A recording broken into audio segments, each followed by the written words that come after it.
ഇത്തരത്തിൽ ലോക ചിത്രങ്ങളുടെ കാര്യം നോക്കുകയാണെങ്കിൽ ഇപ്പോ ഹോളിവുഡിലൊക്കെ ഒരു ചിത്രം റിലീസ് ചെയ്ത് അതിന്റെ ആദ്യത്തെ ദിവസം റിവ്യൂവേഴ്സ് ആ ചിത്രത്തെ പറ്റി എന്ത് പറയുന്നു എന്ന് വെച്ചിട്ട് അതിന്റെ സ്റ്റാർസും മറ്റു കണക്കുകളും വെച്ചിട്ടാണ് അവർ പോസ്റ്റേഴ്സ് റിലീസ് ചെയ്യുന്നത്. മാത്രമല്ല കഴിഞ്ഞ കൊല്ലം റിലീസ് ചെയ്ത അക്വാമാൻ ദ ലോസ്റ്റ് കിങ്ഡം എന്ന് പറയുന്ന ഹോളിവുഡ് ചിത്രം അത് റിലീസിന് മുൻപേ റിവ്യൂവേഴ്സിന് വേണ്ടി പ്രത്യേക ഷോ നടത്തി. റിവ്യൂവേഴ്സ് ആ ചിത്രത്തിന് നെഗറ്റീവ് പറഞ്ഞപ്പോൾ അതിന് റീഷൂട്ട് നടത്തി പ്രത്യേക ഭാഗങ്ങൾ മാറ്റി അത് റിലീസ് ചെയ്തതാണ്. മാത്രമല്ല നമ്മുടെ ഇന്ത്യൻ ചിത്രങ്ങളിൽ നടക്കാറുണ്ട്. ഇപ്പോൾ ലൈക്കയുടെ ഇന്ത്യൻ 2 എന്ന് പറയുന്ന ചിത്രം നോക്കുകയാണെങ്കിൽ അതിന് ഫസ്റ്റ് ഡേ റിലീസ് ചെയ്തപ്പോൾ നെഗറ്റീവ് വന്നതുകൊണ്ട് ആ ചിത്രത്തിലെ 24 മിനിറ്റോളം ഭാഗം കട്ട് ചെയ്തിട്ടുണ്ട്. മലയാളത്തിലും നടന്നിട്ടുണ്ട്. കടുവ എന്ന് പറയുന്ന ചിത്രം റിലീസ് ചെയ്തപ്പോൾ അതിലെ ഒരു ഭാഗത്തിന് ഒരുപാട് വിമർശനങ്ങൾ വന്നപ്പോൾ അതിലെ സംവിധായകനും നടനും ഉൾപ്പെടെ മാപ്പ് പറഞ്ഞ് അത് മാറ്റുക കൂടി ചെയ്തിട്ടുണ്ട്. അപ്പോൾ ഇത്തരത്തിൽ റിവ്യൂവേഴ്സിന്റെ വാക്കുകൾ ലോക സിനിമകൾ കാതോർക്കുന്നുണ്ട്. അത് നമുക്ക് കണ്ട് മനസ്സിലാക്കാവുന്ന കാര്യമാണ്. അത് ഒന്നാമത്തെ ദിവസം തൊട്ട് തന്നെ സംഭവിക്കുന്നുണ്ട്. അപ്പോൾ മലയാളത്തിന് മാത്രം ഇങ്ങനെ ഒരു കൺസിഡറേഷൻ വേണമെന്ന് പറയാനുള്ള കാരണം എന്താണ്? അതായത് ഇപ്പൊ ലോക സിനിമയും മലയാള സിനിമയായിട്ട് കമ്പയർ ചെയ്യുന്നത് ഇപ്പൊ 3-4 പടങ്ങൾ ഓടി എന്നുള്ളത് ശരിയാണ്. മലയാളത്തില് ആദ്യ തുടക്കത്തില് അത് കഴിഞ്ഞ് പൊളിഞ്ഞു പോയ പടങ്ങള് അടിപടല പോയ പടങ്ങളെ കുറിച്ച് നിങ്ങൾ പറയുന്നില്ല. 4-5 പടങ്ങളെ ഉള്ളൂ ആദ്യത്തെ ഈ വർഷം ആദ്യം തുടങ്ങിയത്. അത് കഴിഞ്ഞ് പോയ പടങ്ങളെ കുറിച്ച് ഇവിടെ ആരും ചർച്ച ചെയ്യുന്നില്ല. ഈ 4-5 പടങ്ങളുടെ കാര്യമാണ് ചർച്ച ചെയ്യുന്നത്. പടങ്ങൾ നല്ലതായിരുന്നു, നല്ലതായിട്ട് ഓടി, അതൊക്കെ ശരി. ഇപ്പൊ നിങ്ങൾ ഈ പറഞ്ഞില്ലേ വെട്ടിക്കളഞ്ഞു എന്നുള്ളത്, ഇത് ഞങ്ങൾ പണ്ട് മുതലേ ചെയ്യുന്ന കാര്യമാണ്. ഇന്നലെ ഒന്നും തുടങ്ങിയല്ല. അന്ന് ഈ റിവ്യൂ ചെയ്യുന്ന ആൾക്കാരുമില്ല, സോഷ്യൽ മീഡിയ ഇല്ല, ഒന്നുമില്ല. ഞങ്ങളൊക്കെ സിനിമ കണ്ടിട്ട് തിയേറ്ററിൽ പോയിട്ട് ഓരോ ദിവസവും ഈ തിരുവനന്തപുരം മുതൽ കാസർഗോഡ് വരെ പോയി വെട്ടി മാറ്റിയിട്ടുണ്ട്. ഒരു എഡിറ്ററെ അസിസ്റ്റന്റ് എഡിറ്ററെ കൂടെ വിട്ടിട്ട് ഇത് വെട്ടി മാറ്റും. രക്തം കൂടി പോയിട്ട് അല്ലെങ്കിൽ ലാഗടിക്കുന്ന സീന് ഇതെല്ലാം എടുത്ത് മാറ്റിയ ചരിത്രം എത്രയോ വർഷങ്ങളായിട്ട്. ഞാനൊക്കെ സിനിമ 81 സിനിമ തുടങ്ങിയിട്ട് ഞാൻ ഒരു 90 ഈ ഇതുവരെ എനിക്ക് എൻ്റെ മിക്കവാറും പല സിനിമകൾ നമുക്ക് മോശമായെന്ന് തോന്നിയ സിനിമകളിലൊക്കെ നമ്മൾ പോയി വെട്ടിയിട്ടുണ്ട്. ലെങ്ത് കൂടുതലായിട്ട് അന്നേ തുടങ്ങിയിട്ടുള്ള ചോദിച്ചു കഴിഞ്ഞാൽ ഇവരൊക്കെ ഇരിക്കുന്നു. ഞങ്ങൾ ലെങ്ത് കൂടുതൽ അന്ന് ഇവരാരും വിമർശിച്ചിട്ടുണ്ടെങ്കിൽ ഇത് പറഞ്ഞിട്ടല്ല, ഇന്ത്യനെ ഇപ്പം കൂടി ഇവര് പറഞ്ഞിട്ടല്ല. അവർക്ക് തോന്നി മൊത്തത്തിൽ ആൾക്കാരുടെ ഒരു പ്രേക്ഷകന്റെ ഒരു ഫീഡ്ബാക്ക് കിട്ടിക്കഴിഞ്ഞപ്പോൾ അവർക്ക് തോന്നി ഇത് അവിടെ കൊള്ളൂല, ഇവിടെ ലാഗ് അടിക്കുന്ന ഞാൻ കെട്ടിക്കളയും. ഞങ്ങള് വെട്ടിയിട്ടുള്ളതാണ്. ഞാനൊക്കെ ആറാം തമ്പുരാൻ എന്ന് പറഞ്ഞാൽ സൂപ്പർ ഹിറ്റ് സിനിമയിൽ അതിൻ്റെ അകത്ത് വരെ ഞാൻ വെട്ടിയിട്ടുണ്ട്. അറിയാം, നമ്മൾ വെട്ടി മാറ്റിയിട്ടുണ്ട്. അപ്പം അന്ന് ഈ സോഷ്യൽ മീഡിയ ഉണ്ടോ ഒന്നുമില്ല. അപ്പൊ അങ്ങനെ നമ്മൾ ചെയ്തുകൊണ്ടിരിക്കുന്നുണ്ട്. അല്ലാതെ ഇവര് പറയുന്നത് കേട്ട് ഇവരുടെ റിവ്യൂ അനുസരിച്ചല്ല ഞങ്ങൾ സിനിമ എടുക്കുന്നതും. ഇനി നാളെ ഇവർ പറയും ഇങ്ങനെ സിനിമ എടുക്കാന്ന് പറഞ്ഞാൽ പറ്റുമോ? അവര് നമ്മളെ സിനിമാക്കാരെ പഠിപ്പിക്കാൻ വരികയാണെന്ന് വെച്ചാൽ എങ്കിൽ അവരൊരു സിനിമ എടുക്കട്ടെ, എന്നിട്ട് കാണിച്ചു തരട്ടെ. ഏറ്റവും മെച്ചമുള്ള സിനിമ അവർ ചെയ്ത് ഞങ്ങളെ കാണിച്ചു തരട്ടെ, എന്നിട്ട് പറയട്ടെ റിവ്യൂ പറയാം. ഞാൻ പറഞ്ഞു ഭാഗ്യലക്ഷ്മി നേരത്തെ പറഞ്ഞ പോലെ ഒരു സമയം കൊടുത്തിട്ട് പറയും. ഇത് ഇറങ്ങിയ ഉടനെ ഇതൊരു തല്ലിപ്പൊളി പടമാണ്, ഇത് ഒരു വായിക്ക് കൊള്ളൂല, മറ്റേ അങ്ങനെയാണ് ഒരു പടത്തിനെ കുറിച്ച് പറയുന്നത്. കൊള്ളൂല, എനിക്ക് ഇഷ്ടപ്പെട്ടില്ല എന്ന് പറഞ്ഞിട്ട് പോട്ടെ. അത് കഴിഞ്ഞിട്ട് അങ്ങേര് പോയിട്ട് എവിടെ വേണോ 4-5 ദിവസം കഴിഞ്ഞ് ഈ ഒരു റിവ്യൂ നടത്തട്ടെ. ഒരു പ്രൊഡ്യൂസർ മുടക്കുന്ന കാശ്, കോടിക്കണക്കിന് രൂപയുടെ കാശ് മുടക്കിയ ഒരു സാധനമാണ് വന്നു നിന്നുകൊണ്ട് ഒരു ക്യാമറയുടെ ഒരു ചെറിയ ഒരു മൊബൈൽ ക്യാമറ വെച്ചിട്ട് അതിന്റെ മുമ്പിൽ നിന്നുകൊണ്ട് പറയുന്ന ഇത് ഒരു വായിക്ക് കൊള്ളൂല, ഇത് മോശമാണെന്ന് പറയുമ്പോൾ അത് എന്തുമാത്രം നെഗറ്റീവായിട്ട് ബാധിക്കുന്നു. എത്ര ഒരു പ്രൊഡ്യൂസറിന്റെ ചങ്കിലിട്ട് കുത്തുന്ന പോലാണ്. അയാളുടെ ജീവിതമാർഗമാണ് കളഞ്ഞു കുളിക്കുന്നത്. അതാണ് നമ്മൾ പറയുന്നത്. ഇവർ അതന്നെ വിമർശിച്ചോട്ടെ, എന്തിനെ വിമർശിക്കാം? നമുക്ക് അതിനുള്ള എല്ലാ സ്വാതന്ത്ര്യം ഇന്ത്യൻ ഭരണഘടന തന്നിട്ടുണ്ട്. പിന്നെ എന്തിനാണ്?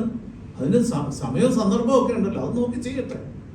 നമ്മളിപ്പോ ഈ ഒരു സിനിമയുടെ കാര്യം സംസാരിക്കാൻ വന്നിട്ട് നമ്മൾ വേറൊരു ട്രാക്കിലോട്ട് ഒരു കാര്യം ചോദിച്ചാൽ ഇപ്പോ ഈ മലയാള സിനിമയിൽ തന്നെ ഇപ്പോ പല ആളുകളും ഈ യൂട്യൂബേഴ്സ് നല്ല റിവ്യൂ പറഞ്ഞാൽ ആ നല്ല റിവ്യൂവിന്റെ ഭാഗങ്ങൾ കട്ട് ചെയ്ത് അത് പബ്ലിസിറ്റിക്ക് വേണ്ടി ഉപയോഗിക്കാറുണ്ട്. അപ്പോ എന്തുകൊണ്ട് നല്ല ഭാഗങ്ങൾ പറയുന്നത് നല്ല ഭാഗങ്ങൾ അത് ആ പ്രൊഡ്യൂസറിന് പ്രയോജനം ചെയ്ത് അതിന് കാശ് കിട്ടുന്ന അല്ല പെട്ടി കാശ് കിട്ടുന്നതാണ്.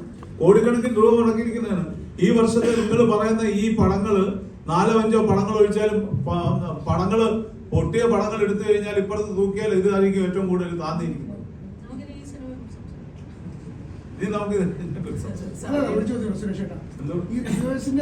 മാത്രമല്ല, ഇപ്പോ കഴിഞ്ഞ ദിവസം ഈ മൊബൈലിൽ സിനിമ പകർത്തിയ ഒരു സംഘത്തിൽ ഒരാളെ തിരുവനന്തപുരത്ത് പിടിച്ചു. അപ്പം ഇത് വ്യാപകമായി കേരളത്തിലുണ്ടെന്നാണ് ഇപ്പോൾ കഴിഞ്ഞ ദിവസം സുപ്രിയ കൊടുത്തൊരു പരാതിയിൽ പറയുന്നത്. അതിനെക്കുറിച്ച് നിങ്ങളുടെ ആശങ്കയെക്കുറിച്ചുകൂടെ? തീർച്ചയായിട്ടും. എന്താന്ന് വെച്ചാല് ഞാൻ കഴിഞ്ഞ ദിവസം ഒരു പടം കാണാൻ പോയപ്പം ഇതിപ്പോ അവരെ പിടിച്ചു, അവരെ ഫോളോ ചെയ്താണ് പിടിച്ചിരിക്കുന്നത്. ഇത് നമ്മൾ മാത്രം വിചാരിച്ചാൽ നടക്കില്ല. തിയേറ്ററുകാരും ജാഗ്രത പുലർത്തിയാലും നടക്കും. തിയേറ്ററിന്റെ കളക്ഷനാണ് പോകുന്നത്.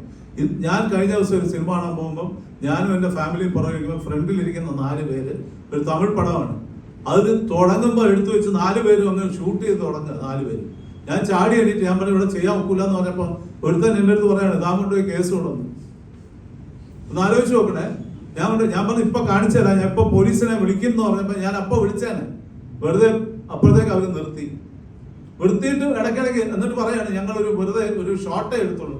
ഒരു ഷോട്ട് പോലും എടുക്കാൻ അവർക്ക് അർഹതയില്ല, അവർക്ക് പറ്റത്തുമില്ല, അംഗീകാരമില്ല.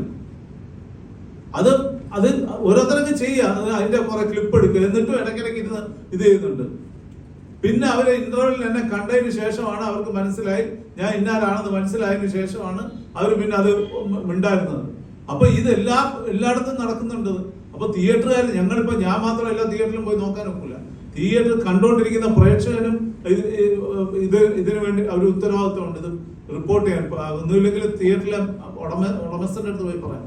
തിയേറ്റർ ഉടമയ്ക്ക് ഒരു റെസ്പോൺസിബിലിറ്റി ഉണ്ട് എന്ന് വെച്ചാൽ ആരൊക്കെ ഇടയ്ക്കിടയ്ക്ക് പോയി നോക്കണം ആരെങ്കിലും ഇത് ചെയ്യുന്നുണ്ടോ. പേരീസ് പ്ലസിൽ പോലീസിന്റെ സൈബർ സെക്യൂരിറ്റി വന്നിട്ട് അവർ ബുക്ക് ചെയ്തത് ട്രാക്ക് ചെയ്ത് പോയിട്ടാണ് പിടിച്ചിരിക്കുന്നത്. അല്ലാതെ ആ തിയേറ്റർ ഉടമ പോയി പറഞ്ഞിട്ടല്ല, ട്രാക്ക് ചെയ്ത് പോയിട്ടാണ് പിടിച്ചിരിക്കുന്നത്. അപ്പൊ അവർക്കും ഒരു റെസ്പോൺസിബിലിറ്റി ഉണ്ട് ഇത് ഈ തിയേറ്ററിൽ ഇത് എടുക്കാതിരിക്കാൻ വേണ്ടിയിട്ട്. എത്ര നിങ്ങളൊന്ന് ആലോചിച്ച് നോക്കണം. പിന്നെ ടെലഗ്രാം പോലെ ഒരു ആപ്പ്, അതിൻ്റെ അകത്ത് ഇത് മുഴുവൻ ഞങ്ങളിപ്പം ഇപ്പം ഫിലിം ഫെഡറേഷൻ ഓഫ് ഇന്ത്യയുടെയും സൗത്ത് ഇന്ത്യൻ ഫിലിം ചേംബറിന്റെയും കൂടെ വലിയൊരു മീറ്റിംഗ് ഉണ്ടായിരുന്നു ബാംഗ്ലൂരിൽ വെച്ച്. ഞങ്ങൾ ഈ ആപ്പ് നിരോധിക്കണം എന്ന് പറഞ്ഞ ഒരു ക്യാമ്പയിനിങ് തുടങ്ങാൻ പോവുകയാണ്. ടെലഗ്രാം ആപ്പ് എന്ന് പറയുന്നത് ഇങ്ങനെ വരുന്ന അതിൻ്റെ അകത്തുനിന്നുള്ള അവരാണ് ഏറ്റവും കൂടുതൽ അപ്ലോഡ് ചെയ്യുന്നത്. അപ്പൊ ഞങ്ങൾ ഇവരുമായിട്ട് കേന്ദ്ര ഗവൺമെന്റുമായിട്ട് അതിന് വേണ്ടിയിട്ടുള്ള ഒരു നീക്കങ്ങൾ നടത്താൻ പോവുകയാണ്. അത് നടക്കുമോ നടക്കാതിരിക്കും, എന്തായാലും നമ്മൾ ചെയ്യാൻ പോകും. അല്ല പടം റിലീസ് ഒരു മണിക്കൂറിനകത്ത് വരും. ആ എല്ലാ പടങ്ങളും വരികയല്ലേ. ഇത് പോയിരുന്നു ഇപ്പൊ നമ്മുടെ എല്ലാ സ്ഥലത്തും റിലീസ് എവിടെയോ പോയിരുന്നു ഏതോ ഒരുത്തന്നെ എടുത്തിട്ട് അത് ലോഡ് ചെയ്യാണിത്. ഇപ്പൊ റോക്കേഴ്സുമായിട്ട് ബന്ധപ്പെട്ടിട്ടുണ്ടെന്നാണ് പറയുന്നത്. റോക്കേഴ്സിനെ ഞങ്ങൾ ഈ പ്രൊഡ്യൂസേഴ്സ് അസോസിയേഷൻ ഞങ്ങൾ പോയി ആ ഒരു പറ്റം പോലീസ് സഹായത്തോടു കൂടി ഞങ്ങൾ പോയി കോയമ്പത്തൂരിൽ നിന്ന് അവരെ പൊക്കിക്കൊണ്ട് വന്നതാണ്. ഇവിടെ കൊണ്ട് ഇട്ടിരുന്നു ഇവിടെ സെൻട്രൽ ജയിലിൽ. ഒരു 4-5 മാസം ഇവിടെ കിടന്നിട്ടാണ് പിന്നെ അവർക്ക് ജാമ്യം കിട്ടിപ്പോയത്. അവർ വീണ്ടും ഇറങ്ങിയിരിക്കുക. തിയേറ്ററുകൾ ജാഗ്രത പുലർത്തണമെന്ന് ഈ പ്രൊഡ്യൂസേഴ്സ് അസോസിയേഷൻ ഔദ്യോഗികമായി തീർച്ചയായിട്ടും പറയും. ഇപ്പൊ നാളെ മറ്റന്നാൾ ഞങ്ങളുടെ ജനറൽ ബോഡി യോഗം ഉണ്ട്, അതിൽ ഞങ്ങൾ സംസാരിക്കുക, അതിന്റെ കാര്യങ്ങളും സംസാരിക്കും. തിയേറ്ററിന് കുറച്ചും കൂടി ജാഗ്രത പുലർത്തുക.